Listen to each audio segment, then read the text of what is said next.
Okay, I'm going to edit this image from the Iron Man, which was taken in July this year. Those are the settings if anybody's interested as to how it was taken. This is basically out of the camera. The way I would look and process an image would be, first of all, I would apply any lens corrections, so chromatic aberration and lens profile, just so that any curvatures are corrected in the image. I want this image or the picture to be level, so I'm going to basically straighten the curve so that he's travelling horizontal. So I'm going to select the angle selector and just run it down the curve basically in the middle, just to get it something like, which is probably about there. If we look at the grid,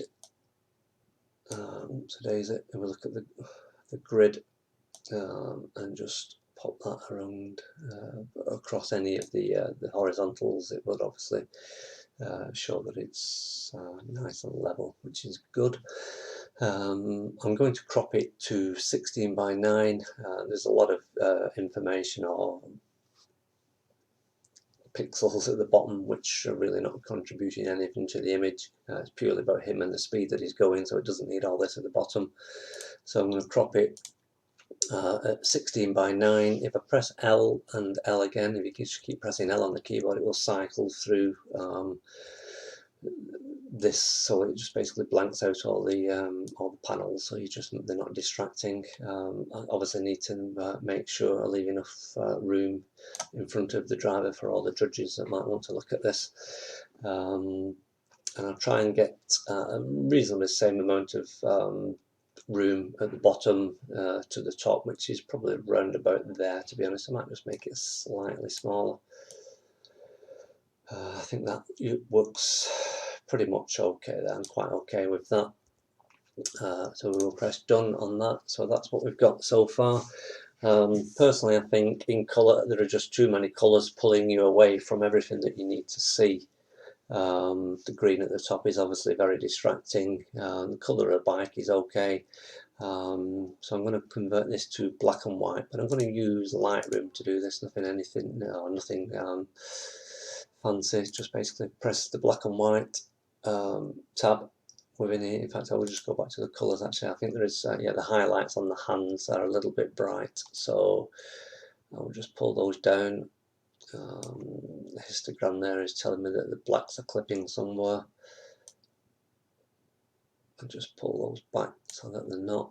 I'm just going to increase the whites ever so slightly, and a little bit of contrast. The files from this camera are a little bit on the flat side, to be fair. So I'm just going to put it around about 5 or 6. That will do there. So that's what we've got. So that's really ready to be converted to a black and white image. So like I said earlier, I'm just going to do it in Lightroom.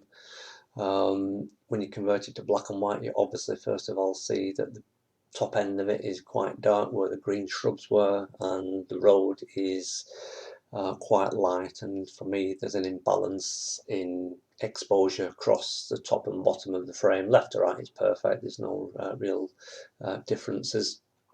So I will basically put a linear graduation filter in Lightroom on the bottom to darken that down, and I'm going to address the greens through the channels. So if we go to the black and white tab, if we get the green channel, if we push it to the right, it will brighten the greens up so that they look a little bit less imposing, as it were. Obviously, if you went all the way back, it just shows you what it does at the extremes. So I want it a little bit darker so that it just doesn't, the eyes kept, I suppose, in the frame. Probably around about there looks okay to me.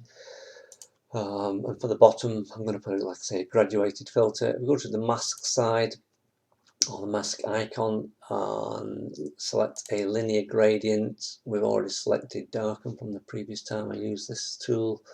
It's set to -30, but we can adjust that. So we'll go down to the bottom. If we press shift and pull up, it will keep the bar horizontal, otherwise it will wobble everywhere.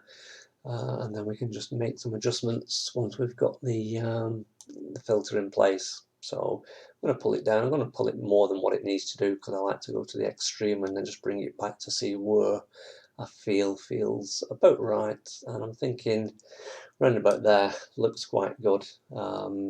Nice black and nice darker at the top and at the bottom part of the picture. So I think that works okay. So I'm going to OK that. And that's realistically it, to be fair, as far as editing this picture. It's relatively sharp. I did try and focus on his eye. I think his helmet's probably more sharper than his eye. So what I will do, I will sharpen this, but I won't sharpen it in Lightroom. I'm going to open the image up in Photoshop, and I'm going to use a program which is predominantly not a sharpening program to sharpen it. I'll just duplicate the background and work on the copy. If we go to Filter, Topaz Labs, and I've basically got Topaz Denoise, which is obviously a noise reduction software, but it works really well for sharpening, I've found out. Basically, these are the settings for this particular frame. I've removed the noise. I don't really need, there's no noise in it, to be fair, so I'm just going to keep that to the very minimum. But I've ramped up the sharpening quite high to like sort of 80, 81. And if I basically pull this slider left and right, if you just keep your eye on his eye and the S works on his helmet, you will see how different they look sharpening wise, and also it's pulling out a lot of detail on his shirt and also the hairs on his hand. So I think that looks pretty much okay. I'm quite happy with that. It hasn't put any wild halos anywhere, or any fringing. Sometimes if you over sharpen an image, when you get a contrast between dark and light, you can get a lot of issues regarding sharpening, and it looks over sharpened, and sometimes you can detect that, but it looks pretty much okay there. So we're going to apply those settings, and that will open up back in Photoshop as soon as it's done. Just wait for that for a second. There we go. So we just basically zoom up. I'll put that at 100%, and then you can see a comparison again. So with sharpening and without, and if you look at, like I say, his head, helmet, and so forth, you can see it looks a lot better. So that's it. That's still at 100%. So the picture's still quite a big picture. What I'm going to do, I've got a 4K monitor which I use. I will resize this image. I also use this next process for resizing for club competitions as well.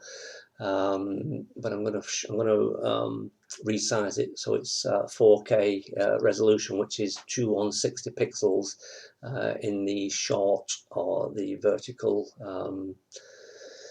direction, I suppose. So I'm going to use this little program here, a plugin from Raya Pro. It's a really good little sharpener, and I'm going to go to sharpen it by height. So I'm going to put there 2160, which is 4K resolution, and I'm going to OK that. It will just run its little magic. We are going to convert it to sRGB. That's fine because it's for web. And the sharpening is complete. If I press 0 and 1, so that's the image full screen or full size at the minute at 100% there that you can see at the bottom left. Just shut that down. There are basically 3 levels of sharpening on this. That's no image at all. That's the image, base image.